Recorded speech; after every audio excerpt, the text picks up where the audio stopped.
estudiantes. Hoy vamos a llevar adelante la clase de revoluciones burguesas. Es un tema muy importante ya que nos da las pautas para entender lo que es el Estado liberal burgués, que es el Estado en el cual la nueva constitución política del Estado toma en cuenta en la mayoría de los países del área occidental del hemisferio. Como concepto podemos establecer lo siguiente: entender primero qué es una revolución. La revolución son cambios estructurales. Cuando se dice cambios estructurales no significa que es un cambio superficial, coyuntural. Son cambios bien profundos tanto en lo político, en lo económico y en lo social. ¿Y por qué se dice burguesas? Porque estas revoluciones fueron justamente promovidas por una clase social emergente llamada la burguesía.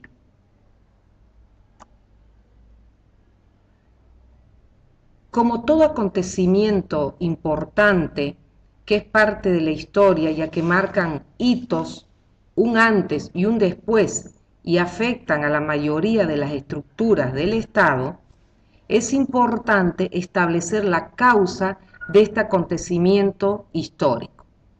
Las causas de las revoluciones burguesas son las siguientes.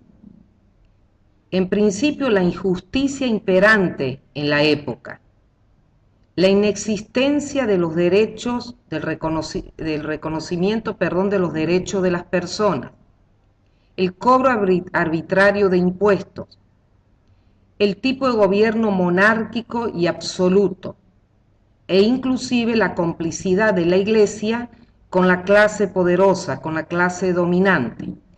Estas son las causas principales que condujeron al reclamo y posterior revolución, algunas más sangrientas que otras, dejando nefastos resultados y consecuencias de las revoluciones burguesas. Estas revoluciones se llevaron a cabo en Inglaterra, en Norteamérica y Francia. Por supuesto, después se extendieron en todo el mundo occidental en cuanto a su estructura de un Estado nuevo, que es el Estado liberal burgués. En Inglaterra, como resultado de esta revolución, se dicta la Carta Magna. En tal sentido, la monarquía absoluta inglesa pasa a ser una monarquía constitucional. ¿Qué significa esto? Que hasta hoy en día continúa la monarquía, pero una monarquía que ha debilitado su poder, y ese poder está concentrado en el Parlamento. En Norteamérica, como consecuencia de la revolución de los hombres americanos, se dicta la Declaración de los Derechos del Hombre Americano y nace la primera constitución escrita, que justamente es la base de todas las constituciones del mundo occidental. La mayor parte de las constituciones, por no decir todas, de Latinoamérica, se apegan al modelo de la Constitución norteamericana y de la Constitución francesa. La otra revolución burguesa se llevó a cabo en Francia.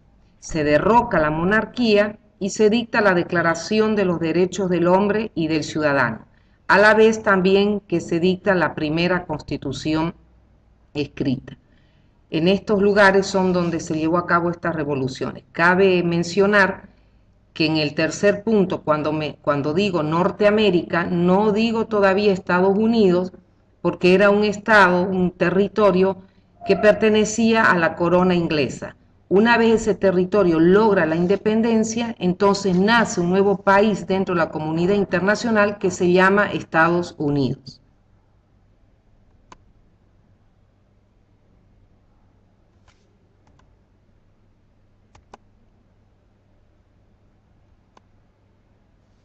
Bien, como todo acontecimiento hemos hablado de causas, pero también generan resultados, genera consecuencias. Estas revoluciones dieron como resultado, en primera instancia, la desaparición de monarquías absolutas, arbitrarias, abusivas, totalitarias y dictatoriales.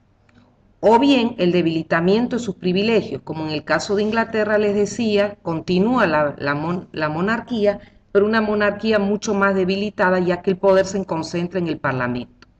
En el caso de América surge un nuevo país que es Estados Unidos. También se reconocen los derechos de las personas, se consolida la burguesía como una clase social dominante, amparando sus derechos en instrumentos legales. Se reconoce la propiedad privada y especialmente surge una nueva forma de Estado, que es el Estado liberal burgués. Bolivia en la actualidad, en esencia, es un Estado liberal burgués, aunque en la última Constitución se han incorporado elementos de un Estado de constitucionalismo social. Doy